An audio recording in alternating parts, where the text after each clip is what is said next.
क्या चीज़? अब gear oil, ये गियर स्टिक है ये।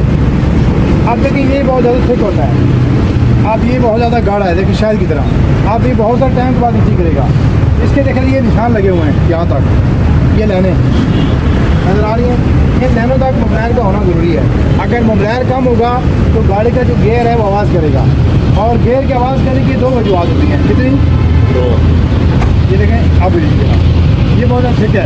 अगर आपके घर में गाड़ी खड़ी है और नीचे मोबाइल गिरा हुआ है तो आप कैसे जज करेंगे कि ये मोबाइल कौन सा है? अगर वो बहुत ज़्यादा थिक है, बहुत गड़ा है, मतलब आप उसको झाड़ू के साथ साफ़ कर रहे हैं या किसी कपड़े के साथ, तो वो साफ़ नहीं हो रहा, तो वो मतलब वो CL है, गियर ऑयल है। कौन सा? Gear oil. आप इसको CL पूरा करवाएं।